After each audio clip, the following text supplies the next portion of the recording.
Good morning, good afternoon, good evening. It depends on when you're listening. Welcome to The Solution.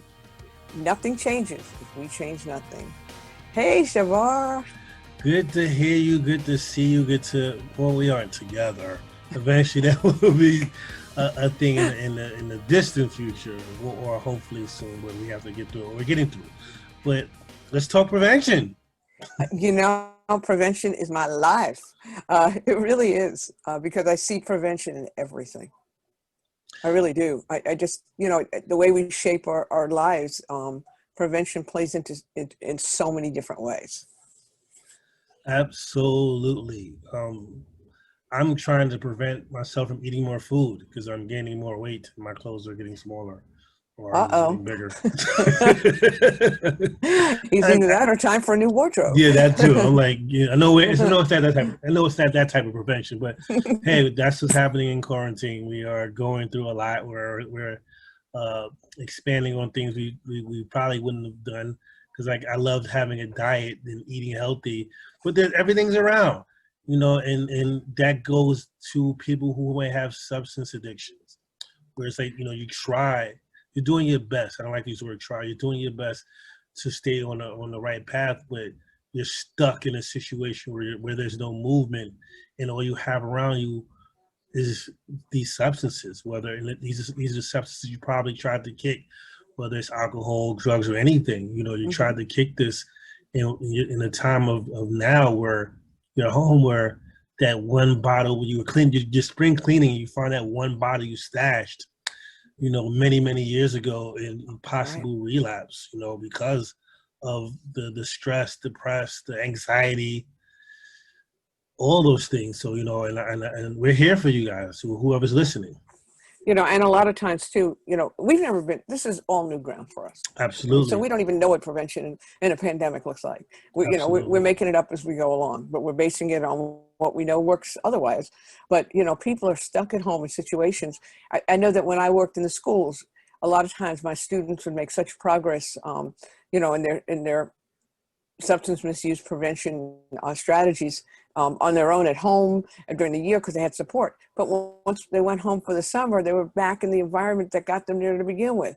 So Yes. people are locked in with the people at very often who are at the basis, who are the trauma, who are the source of their stress and why they're where they're at. And there's no escaping that sometimes. There is only, if you are skilled in being able to escape what's around you with meditation, with other things. But even with that, when you're trapped in a situation, it can seem hopeless. And when you're in the middle of it, you think there is no way out. You can't even see a light at the end of that tunnel. So No, it's hard. you're right, man. And I even consider people who have mental health issues and how they're dealing with their depression or what have you, or how they're dealing with their anxiety, like I mentioned earlier. Like this is a tough time, and we have to figure out new ways to support one another, new ways to figure out how prevention works in this virtual world. Like we have to. The schools are going virtual. Our job currently is virtual. We're doing virtual trainings. And I was always against the whole. I like the virtual trainings. I'm all about interpersonal. Getting in your face, not getting into your face, but having that dialogue with you, seeing you, getting eye contact with you, having your body language. But we're in a different mind state. Like, how do we help people who are in prevention reading their body language when they might not have the camera on, or they might have the camera pointed at the ceiling,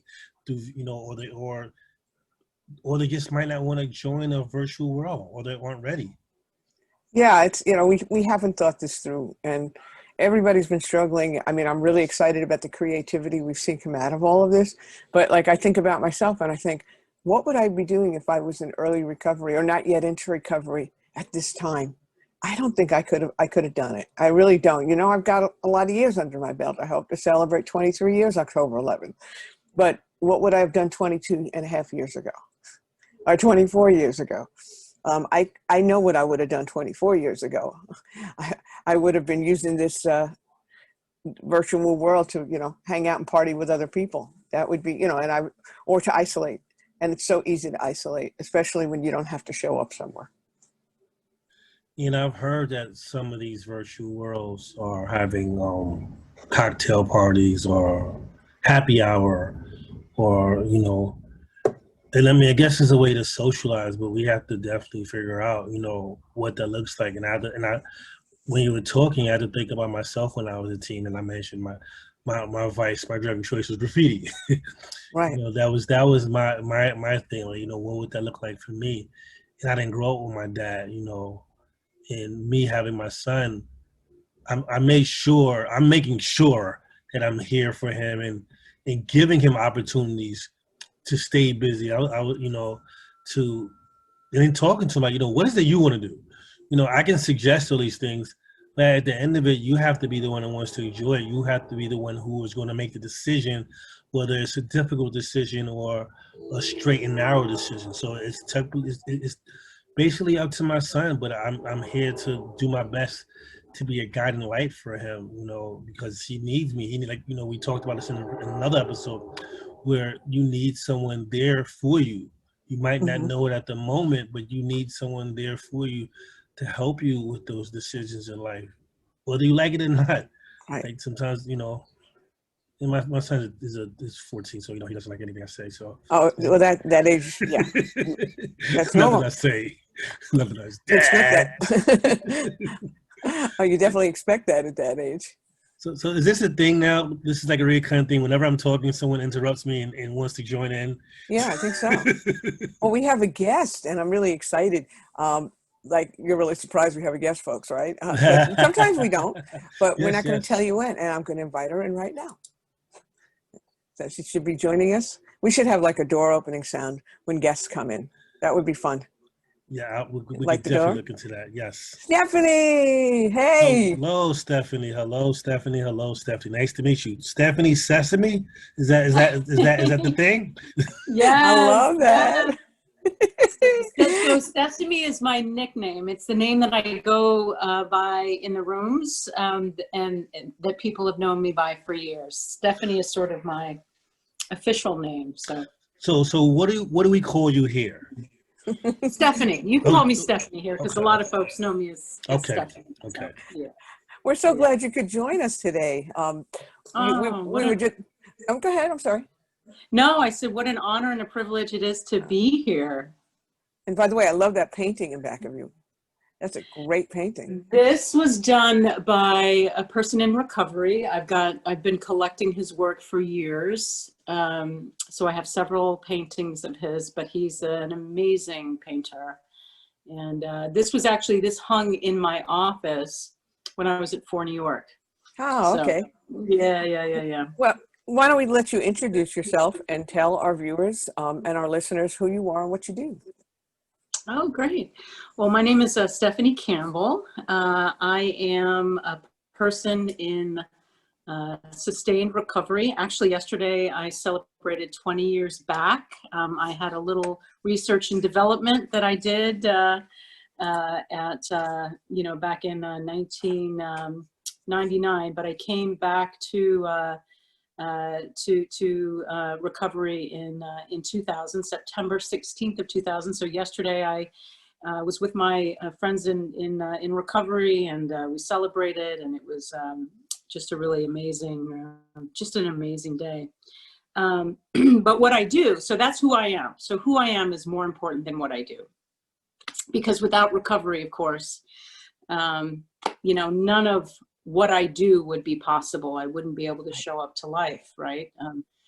And I often, express my gratitude to the countless people along the way who really carried me into the life that I have now. What I do is currently I serve as the director of the New York State Behavioral Health Ombudsman Office. It's an independent office that was created out of the advocacy movement because the recognition was that after, all of these laws had been changed in New York State, the fact still remained that people who were trying to access treatment for substance use and mental health conditions we're still facing significant barriers in accessing care. And we know in our community that if, you know, seconds and inches, right? Like, you know, recovery can be attainable if we can access it. But if we're in a helpless and hopeless state of mind and body, and we can't get into treatment when we need it, for the amount of time that we need it, at the appropriate level of care, you know, some of us, you know, cycle in and out. Some of us never make it, and we know that the dead don't recover. So we recognized and pushed really hard for there to be a mechanism, a place where people could go if they were looking for treatment and they, you know, met the appropriate level of care, and yet, you know, they couldn't get into treatment, whether that was because the insurance plan that they have, you know, was denying them access to that treatment. Also, you know, I do sort of, you know, social determinants of health barriers, which include transportation. Sometimes we've worked with some of our recovery community organizations around the state who are providing transportation. Our CODI projects, our centers of treatment innovation, have peers connected to those programs that oftentimes are available to help engage, link up with, and help you know, stay connected to someone while we're getting them into treatment. So it's been an amazing program. We started in October of 2018. The program was funded by the governor and the legislature, $1.5 million to run this office. And and since, you know, our inception in October of 2018, we have helped over, you know, 2,000 people get the care that they need, which is I feel really proud about that. Oh, you should. That's incredible. 2,000 people who got to start their lives over. Can I ask a really quick question, based on a vocabulary question? Can you explain to me what is sustained recovery? Because that's what you said. The first thing you said was, because I explain that to me. Thank you. I'm so glad you asked that question, right? So we used to say in the recovery movement, so, you know, I've been doing this work, the recovery advocacy, for a number of years now. And when we first started, I used to say I was in long-term recovery, right? And what that meant for me, and I would say, you know, what that means for me is that I haven't had a drink or a drug since, you know, September 16, 2000, right? What I started to realize over the course of the advocacy work that I was doing was that set sort of, you know, a hierarchy, right? You know, we talk a lot in the recovery community about the importance of language, right? And that, you know, we want to really be mindful of the ways in which the internalized stigma that we have because of the negative public perceptions about, you know, addiction have so, you know, been embedded in our culture, that we've internalized a lot of that. And sort of, you know, there's been a rift in the recovery community between people who have time, right? Clean time. That's a word that I've been working very hard to sort of move us, you know, move away from. I try to educate around that. But also the notion that, you know, somehow if I have X amount of time, you know, or I'm, you know, completely abstinent, meaning I haven't put a substance in my body, that somehow that makes me more in recovery than someone else who might be, for example, engaging in harm reduction recovery, where, you know, and I, by the way, in the recovery community that I'm engaged with, you know, we have sponsorship. And so I sponsor people in recovery. I work with people in recovery and share my experience, strength, and hope with them. As part of, you know, their recovery journey, but also it helps me. And what I've also learned, you know, over the years is that, you know, we really need to meet people where they're at, because again, going back to what I said about the dead don't recover, I work with a woman right now who said to me, you know, she said, Stephanie, will you sponsor me? I don't want to use heroin anymore, but I still occasionally drink. And for some people in the recovery community that I'm in, that would be off the table. Like, no, you have to be totally abstinent. But in the way that I work my recovery, and recovery is personal, right? It's an individualized journey, right? Mm-hmm. You know, in my recovery, if you don't want to shoot dope, and you can, you know, occasionally drink, show up to work and not wreck your life, and that's recovery for you, I'm willing to work with you. So Exactly. sustained means for me that I've been on this journey where I've been moving towards health and wellness. And at different times, you know, different aspects of my addiction have presented themselves to me, and I've been able to work on that. But I don't measure it by, you know, I happen to have not used a substance, right? I've not used alcohol or any illicit drugs or any prescribed drugs you know, that are controlled substances in 20 years now. But that doesn't make me any more in recovery than, let's say, someone who, you know, may be able to use controlled substances to treat their pain management and still, you know, engage in their major life areas and are moving, you know, in the direction of health and wellness. I love that too. You know, because I hope to celebrate 23 years of sustained recovery on October 11th. And I just love putting it into that light. I mean, I had to learn the whole language. You know, Deb Detter, and she taught it to me. You know, I've watched the language change over the years, and I said some things early on that weren't out there to hurt anybody, but I got reamed by a fellowship for it. And I learned that, okay, there's certain words I need to use. And I saw stigma firsthand when I was in Maine, and we were establishing the first recovery community center in Portland, Maine. And all of the people who would reject us when we told them what it was about, when we were looking for landlords. You know, and I remember standing there and someone saying, I don't want those people here. I said, what do you mean those people? You mean me? And they stood there, and he said, what do you, no, not you. I said, well, I'm in recovery. But I love the idea of sustained, because it takes a lot to sustain it. And sometimes we're going to have times when I'm working my program, you know, one way, and another time I can just get up in the morning and not use. So that sustains me. My first sponsor said something to me I'll never forget. She said, on any given day, all I can do is bring the best me to the table that I have. And that's a good day. Mm-hmm. Absolutely. I have another question as I'm listening to you guys talk, and tell me if what I say is wrong. Please, I'm all about educating myself. So for our listeners, you know, how does one sustain? Like, what is it that you guys do to maintain and continue what you're doing, the growth in your lives? You know, whether it's just talk to us, either one of you guys. Is that, I think, for anyone who's listening, sustainability is the key. And how do you go from 1 day to 20 years, you know, or whatever the case may be? If you guys can share that, please. You want to start? Ronni, do you want to go? Okay. And sustainability. Okay. You know, for me, it's, I got to take it minute by minute. I can't look ahead till tomorrow. I got to see, you know, if my day's going really lousy, I have to start it over. If the start over doesn't work, I have to start it over. It's just, you know, finding a way to get through the day. And again, bringing the best me to the table on that day that I can.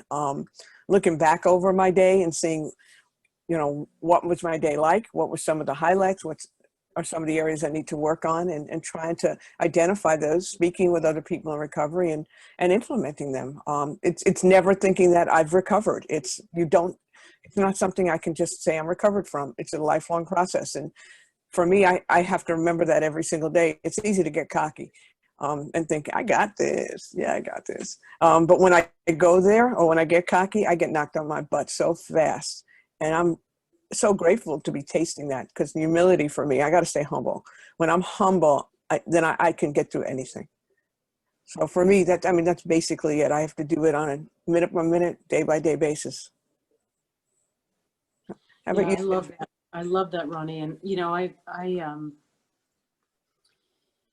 you know, we say a day at a time, but I think sometimes, you know, it really is a minute at a time. And the farther along this journey, you know, our Native American brothers and sisters talk about the red road, right? Being on the red road of recovery. And the longer I'm on the red road, the more it becomes, you know, I just need to be right in between here, right? Right here, right now, if I can get right in between here, what do I need to do right now in this moment? I was in a meeting a couple of nights ago, a kind of a renegade meeting in Woodstock, New York. It's great. These guys have been meeting Wow. in person because they're like, we're not doing the Zoom thing, right? Like this is one group. And they practice social distancing and they wear masks and everything, but they meet outside, and they utilize sort of a hybrid of a book, clips from a book called The Untethered Soul, and also pieces of the big book and the 12 and 12, and so to really. The focus of the meeting is on the spiritual journey, right? Like the healing that we do, we've got the physical piece that most of us clean up pretty quickly, right? Like we manage the physical aspects of the disease once we put down the thing that's causing us, unmanageability. And the second part of it, the mental part of it, we start to clear up mentally. We're a little mochus for a little while, but eventually, we maybe get a therapist and maybe do some of that work. But the spiritual piece of it, I think for many of us, addiction is all about, the isolation and the spiritual death that occurs when we're so riddled by the shame and guilt of what we're doing, right? And we're so disconnected from not only each other, but from ourselves. We don't even know what's going on. People used to say to me, "How are you?" And they'd have that concerned look in their eye, like, "How are you?" And I'd be like, "I don't know. I have no idea how I am." Right. So in being able to make that connection, right, with self and with others, and we often talk about, the antidote to addiction being community and connection. My God speaks through you, my God speaks through, I go for a hike in the woods and I feel that oneness with, this beautiful, these woods, or, my God speaks to me through my dog when I look at her, and we'll have that eye-to-eye contact, and my heart just melts, right? When I'm just using, look over at mine. when I'm using, there's none of that. I can't have conversations with, with people. I'm trying to avoid any kind of contact of any substantive meaning because I don't want you to know, who I am. So back to your question, Chevar, is it Chevar, right? Yeah. The way that, I sustain is to really be grounded and connected and mindful of the ways in which I'm engaging with myself in healthier ways, right? And engaging with others and my higher power. Thank you. Thank you. Do you want to answer Thank you for that. Thank you for that. Yeah, we were talking earlier how rough it is for people. I mean, even though things are starting to open up, a lot of people still are going to stay home. I mean, for me, like the meeting I like to frequent online is going live next week, so I won't be going to it. I'm in a high-risk group. My wife has an immune disorder, so there's no way that I can be in that environment. And that for me is hard, even with all these years. We were talking about what it must be like. I said to him earlier, if this were me 22 and a half years ago, in early recovery, I don't know if I would have made it. If this were me 24 years ago, I would have used this as an excuse to use all the time. And I would have been panicking because I couldn't get to my dealer. So I'm wondering, how are people in early recovery, or people having difficulty recovering? I mean, even if it's later down the road, how are they dealing with this from what you're seeing? Yeah, I mean, I think that's a really, really good question. It's a, it's not black and white. Right. There are some folks that, for them, this virtual, meeting space in which, I mean, one of my groups is in Hudson, New York. And, when we were meeting in person, on a good day, we might have 20 people in the 7 a.m. meeting. COVID has open that up, we have 100 people. I mean, I spoke at the Saturday 9 a.m. meeting. We had 100 people zooming in from all over the world. We had someone from Vietnam. We had a few folks from, That's from the amazing. UK. We had, so in some ways, it's really opened up, the ways in which, folks can get connected to each other.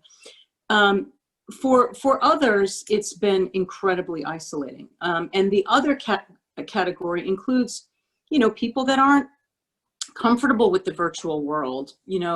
Oftentimes some of our older population, you and I, Ronnie, and, Chevar is, a young, a young man.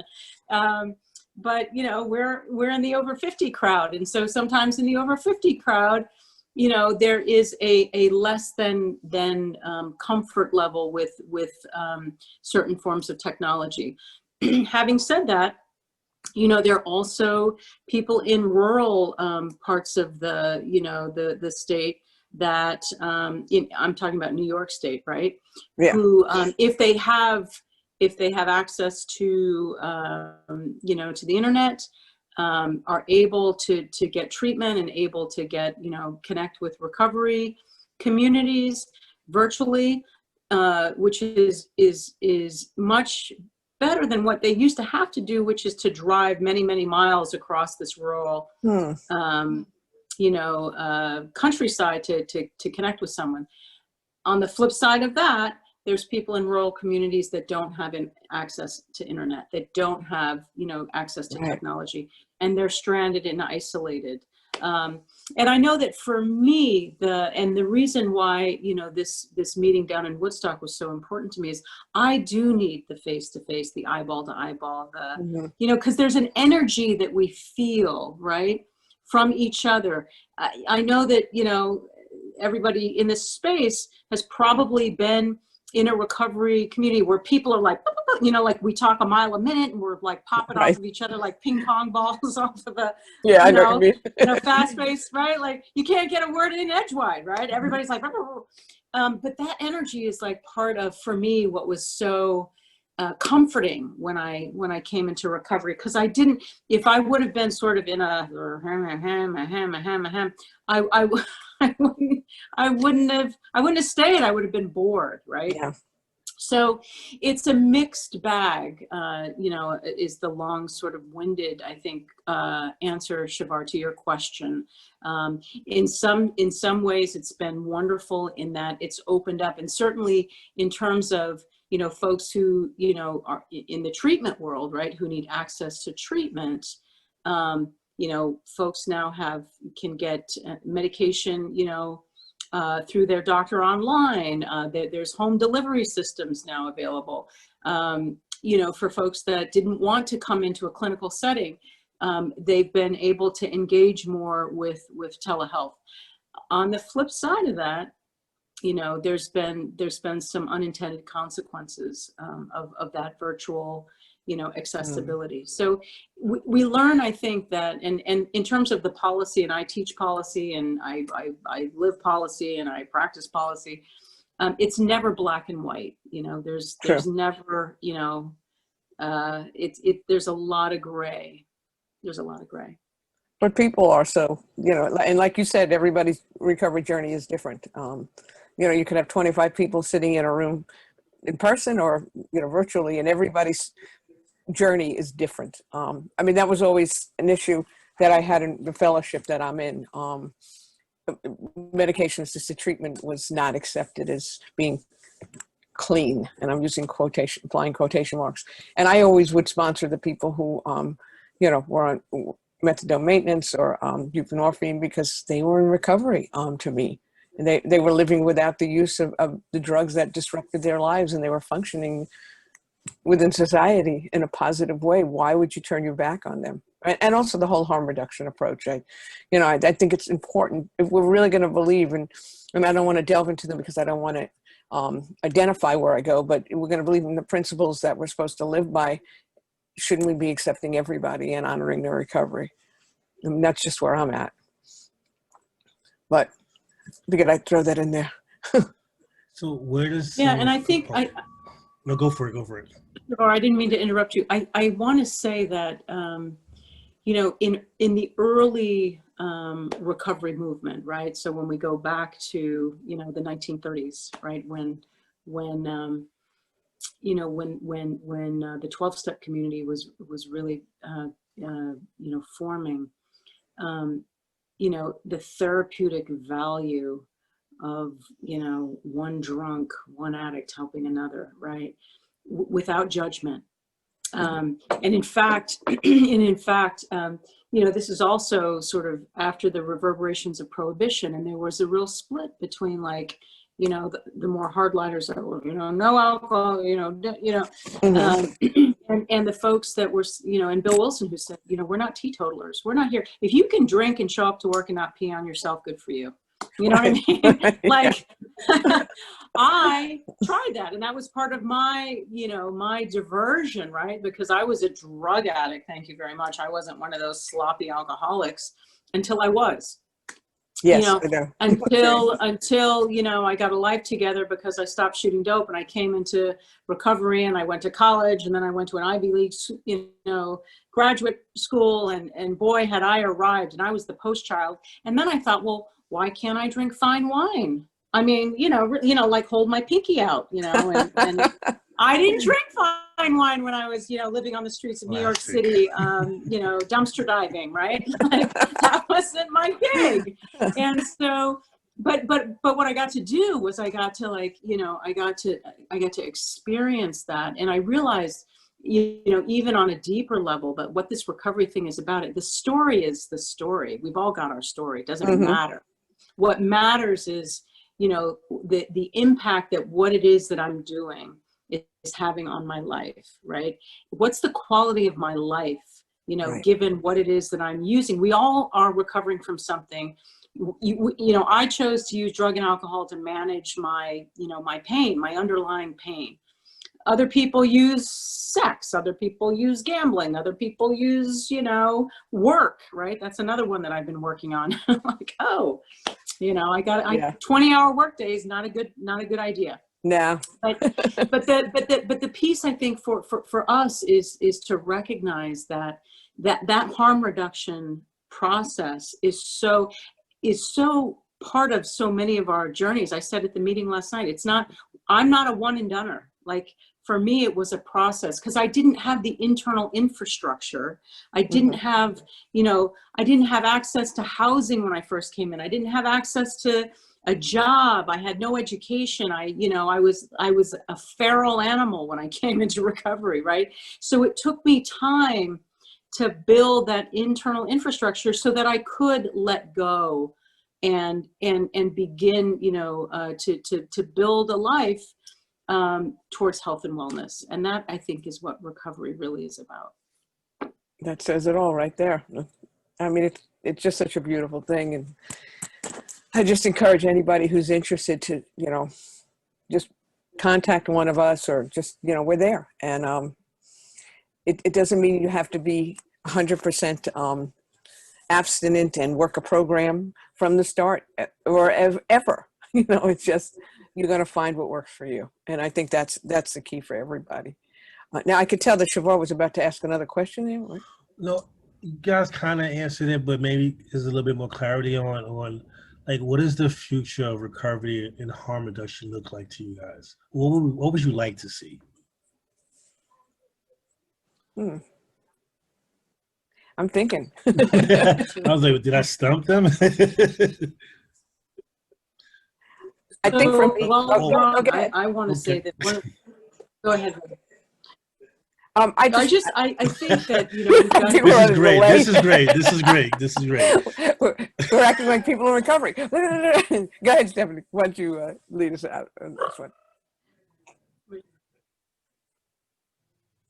So I think from my perspective, one of the first things that I want to see happen is in the recovery community that, you know, in the mutual aid world, you know, we have to stop this judgmental approach to people who are using medication to support their recovery. We have to stop, you know, sort of classifying, you know, with time versus not with time.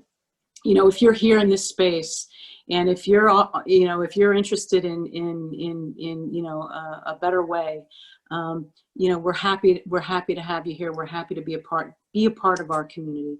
And I think the other piece too is in recognizing that, you know, if we were to compare recovery from addiction with, let's say, for example, recovery from diabetes, right?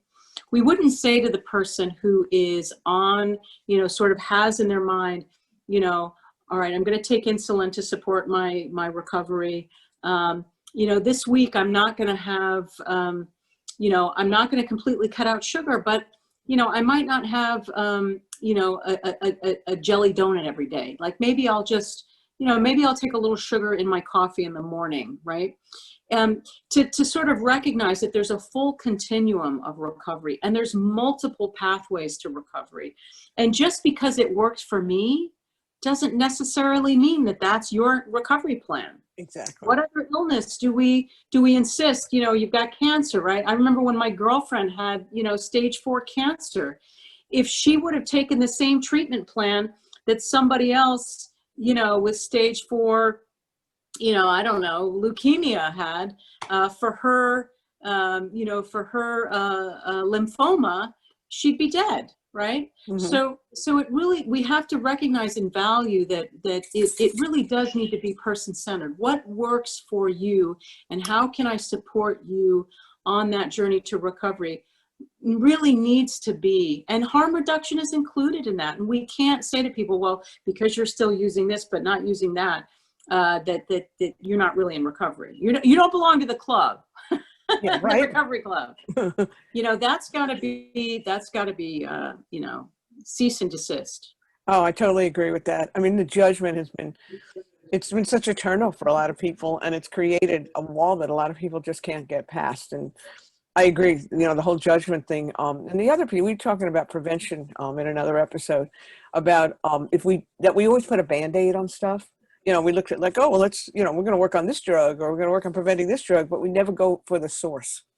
And if we don't start dealing with trauma and doing more trauma-informed prevention, treatment, and recovery, there really will be no improvement because people don't get to heal from what's gotten them there in the first place. But we tend, at least in a lot of the programs we see out there, is not to delve that deep into it, or the funding is often for specific things, but not to help people deal with those issues that got them there.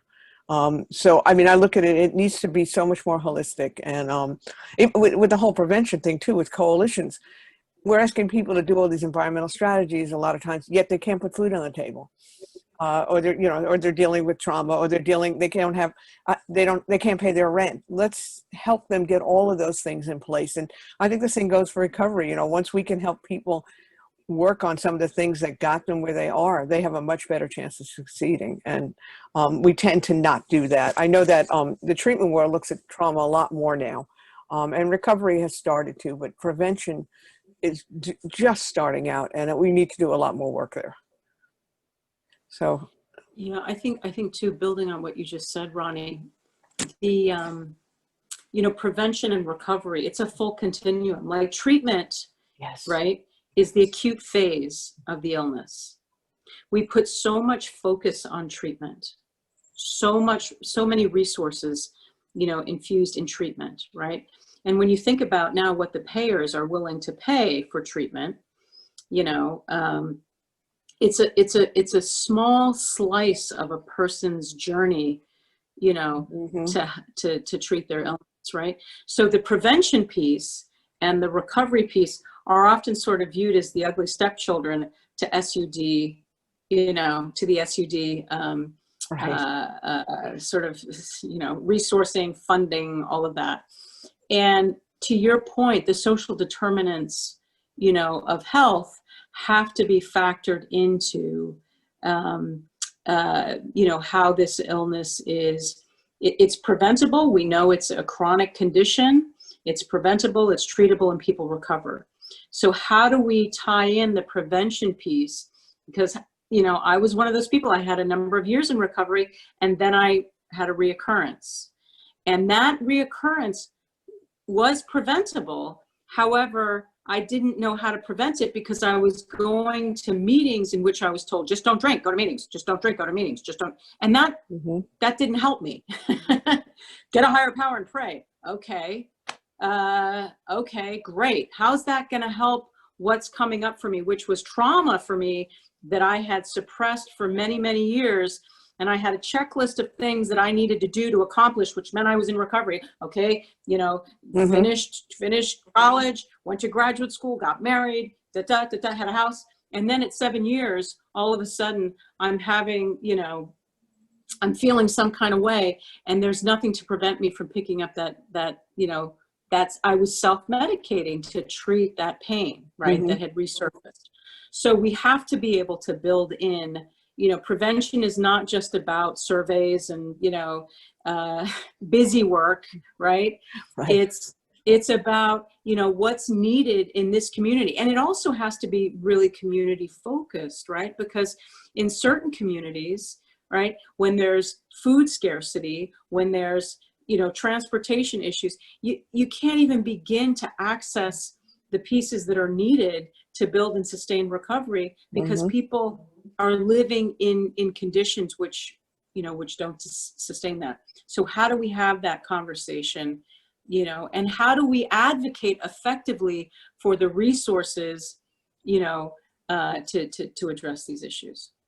Yeah, exactly. Well, we've got it figured out. But, well, we're getting to that time where we're going to have to start winding down. I feel like we could go off this conversation for another couple of episodes. So maybe we'll get you to come back and talk more about. Please come back. Some of the specific, you know, initiatives you're working on, and just anything you want. But we have this fun question I always like to end with, and I always ask people, what did you want to be when you were growing up? Wow. It could be many things. I wanted to be a spy.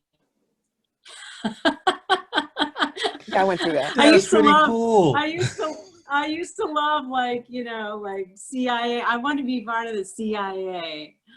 And then I also wanted to be an astronaut. I wanted to be an astronaut and go into outer space. So I wanted to do things that were kind of, you know, I wanted to have adventure is what I wanted to do. And what I've done in recovery, I love the hat and the mask. Yeah, I've been able to do that. That is so great, Ronni. You said a spy. I couldn't help but think of spy versus spy. I'm sorry. So as you were saying.